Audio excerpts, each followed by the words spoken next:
안녕하십니까, 이철웅 소장입니다. 자, 오늘은 부동산 이슈 토크 2월의 마지막 주인데요.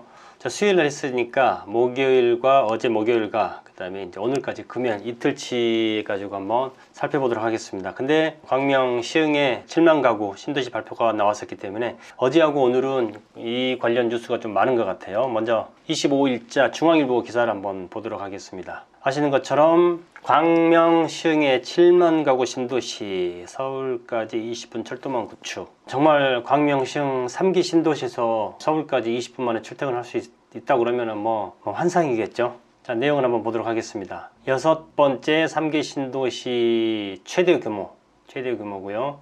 지방 같은 거 일단 빼고 하도록 하겠습니다. 일단 7만 가구 정도이기 때문에 분당 일산이라든지 일기 신도시 요거에 비할 바는 아니지만은 화순 동탄이라든지 이런 그 최근에 신도시 중에서는 굉장히 큰 규모입니다. 3기 신도시 그동안에 왕숙지구가 좀 크다 그랬었는데 여기보다 더 훨씬 큰 지역인데요.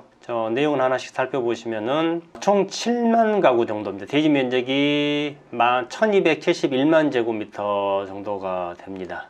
이사대책에서 3080 계획이라고 해가지고 2025년까지 83만 가구 공급하겠다. 공급이 아니죠. 정확하게 표현하자면은 83만 가구를 들어가게 할 수 있는 부지를 확보하겠다. 그 내용입니다. 이것도 이게 속으신 분들이 많더라고요. 이사대책에서 2025년까지 83만 가구, 80만 가구를 공급한다고 그러니까 다들 이거는 물리적으로 불가능하다 이렇게들 이야기 많이 하시는데 당연히 물리적으로 불가능할 수밖에 없겠죠. 지금 땅 파기 시작해서 입주 때까지가 보통 30개월, 2년 6개월에서 3년 정도를 잡는데 25년까지 83만 가구를 입주시키겠다는 거는 사실 이제 잘못 알려진 내용이고요. 83만 가구가 들어갈 수 있는 부지 땅을 확보를 하겠다 이 내용입니다. 그러니까 25년까지 83만 가구가 들어갈 수 있는 부지를 확보하겠다는 게 계획이지만 이 계획이 지금 이번은 발표만 했기 때문에 구체적으로 매입이 완료된다든지 보상이 이루어진다든지 이런 건 아직 하나도 없습니다. 따라서 정부에서 이야기한 대로 83만 가구가 다 들어서려 그러면은요 25년까지 부지 매입 완료이기 때문에 확보이기 때문에 부지 확보를 하고 여기서 이제 보상하고 그 다음에 이주하고 철거하고 터 닦아서 아파트 짓기 시작해서 입주까지 되려 그러면은 글쎄요 최소 제 생각에는 2030년 정도는 넘어가야 되지 않을까. 그러면 이제 정부에서 80몇만 가구 이런 입주 계획을 발표를 딱 했으니까 가격이 이제 상승이 멈췄다 이래서 그러면은 그때 분양받을 때까지 집 사지 말고 기다려라 이런 정부의 시그널을 그대로 믿는 아마 사람들은 거의 없을 거라고 봅니다. 10년 동안 집값이 안 오를 때까지 계속 기다린다는 건 사실 말이 안 되거든요. 자, 내용을 보면은 시흥 광명 이렇게 되어 있고요. 위치도 보면 7만 가구. 위치도 서울시하고 굉장히 좀 가깝습니다. 바로 옆에 광명량이라든지 광명시, 시흥시 이렇게 합쳐진 그런 지역이기 때문에 굉장히 위치적으로 좀 가깝고 부지 면에서는 3기 신도시 중에서는 가장 크다라고 좀 보시면 될 수 있을 것 같고요. 여기 나오죠. 6번째 3기 신도시가 비교해보면 최대 규모다 이렇게 좀 보시면 될 수 있을 것 같은데 제일 크다고 할 수 있는 지금 이 남양주 왕숙이 지금 54,000 가구예요. 그 다음에 왕숙 원이 두 개를 다 합친다고 하더라도 7만 가구가 조금 안 되죠. 여기에 이제 인천 기양이라든지 하남 교산, 창릉, 부천, 대장 이렇게 발표를 했는데 아무튼 단일 규모로서는 가장 크다라고 좀 보시면 될 수 있을 것 같고 사실 그 처음 3기 신도시 발표할 때 광명, 시흥은 둘째치고 광명은 항상 후보지로 올라왔었는데 빠졌었죠. 그래서 언젠가는 되겠다 했었었는데 이 광명, 시흥 같은 경우는 전과라고 표현하면 좀 그렇죠. 전례가 좀 있습니다. 내용 보시면은 이명박 정부 시절에 보금자리 주택으로 지정이 됐었다가 이명박 정부 시절 아시다시피 이제 그 리먼 사태도 있고 해서 가격이 쭉 이렇게 지금 빠진 상태지 않습니까? 빠지면서 주택시장도 침체가 되고 그 다음에 집주민들 반발로 해서 지구 지정이 해제가 됐어요. 해제가 됐던 지역이 이번에 3기 신도시로 다시 들어온 여기다 이렇게 좀 보시면 될 수 있을 것 같습니다.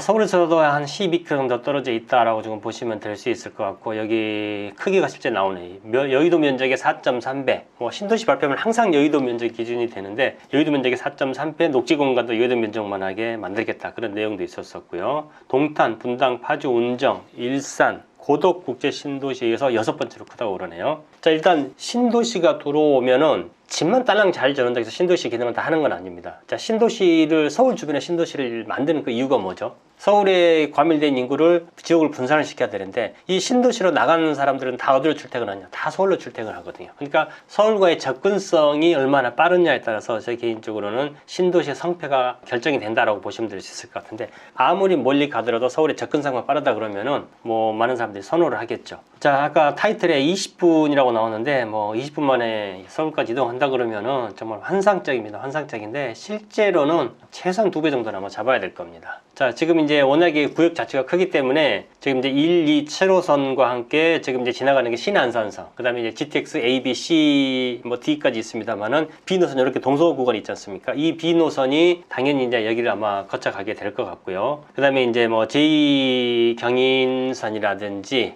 아무튼 이런 GTX B 노선, 그 다음에 제2 경인선, 그 다음에 1, 2, 7호선 이렇게 한 5개에서 6개 정도의 철도 교통망이 이제 이렇게 거무줄처럼 얽혀서 서울로 들어간다 그러면은 한 30분대, 40분대에만 서울로 접근이 가능하더라도 굉장히 교통면에서는 좀 효과적이다 이렇게 좀 보시면 될 수 있을 것 같습니다. 지방 같은 경우는 조금 빼고요.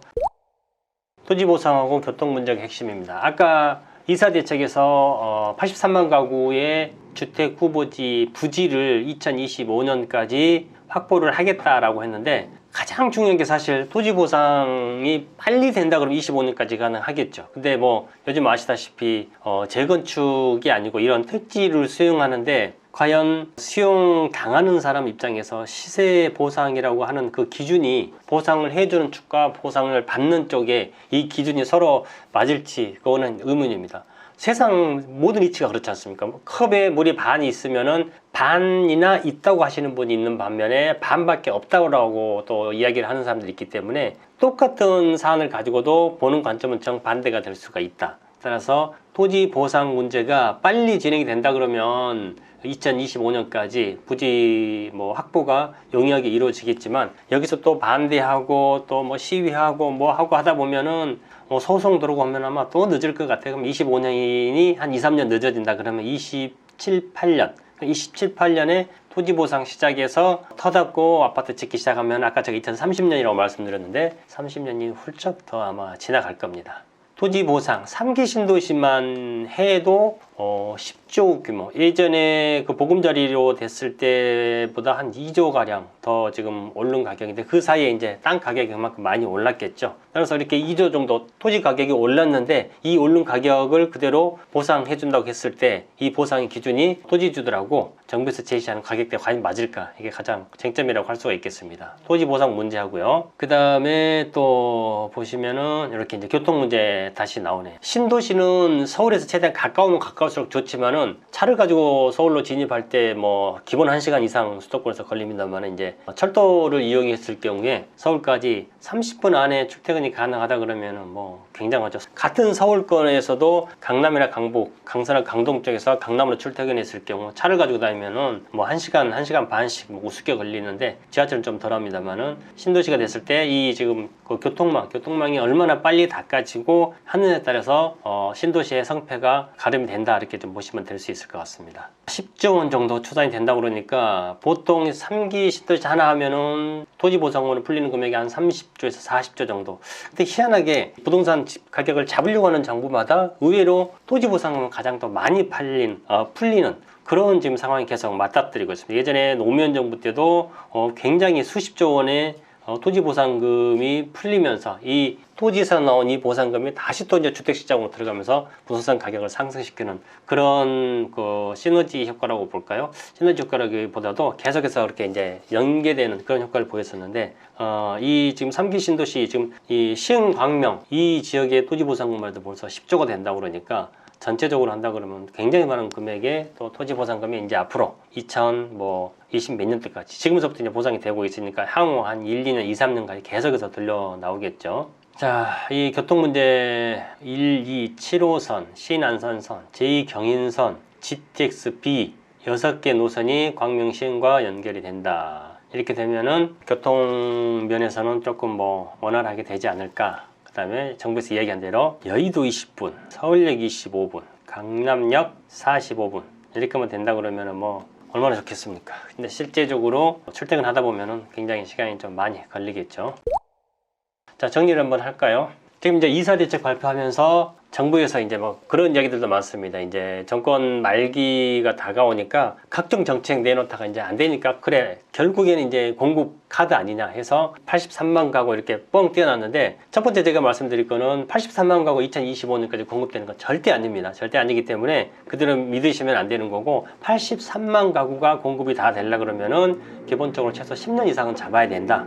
그것도 무난하게 공급이 된다는 가정 하에 그렇고요. 그 다음에 또 하나 말씀드릴 거는, 제가 이제 이사대책이 좀 시간이 지나서 한번 다룰까 말까 생각을 하고 있었었는데, 이사대책 중에서 뭐 2월 4일날 대책 발표한 이후에 빌라라든지 이런 주택을 구입하는 경우 뭐 이제 우선 입주권이 없고 현금 청산된다 이렇게들 많이 알고 계시는데, 그것도 똑같은 내용 같아요. 정부에서 발표는 분명하게 앞에가 공공주도라는 사업이 들어가 있거든요, 단어가. 근데 이제 받아들인 쪽에서는 이 공공은 다 빠져버리는 거고, 그냥 모든 주택이 2월 4일 이후에 매수를 했을 경우에는 전부 다 입주권 박탈되고 그냥 현금 청산된다 이렇게들 많이 알고 계시는데, 공공주도 사업일 경우에만 현금 청산된다고 지금 이제 발표를 했는데, 이것도 뭐냐 보상 문제라든지 뭐 또 사유재산 침해라든지 뭐 법적인 것도 많이들 좀 다툰다고는 합니다. 따라서 2월 4일 이후에 샀다고 해서 무조건 현금 청산되는 거 아니다. 그 다음에 또 공급대책에서 이야기했던 2025년까지 83만 가구 공급한다고 그랬는데, 83만 가구를 2025년까지 공급하는 게 아니라 83만 가구를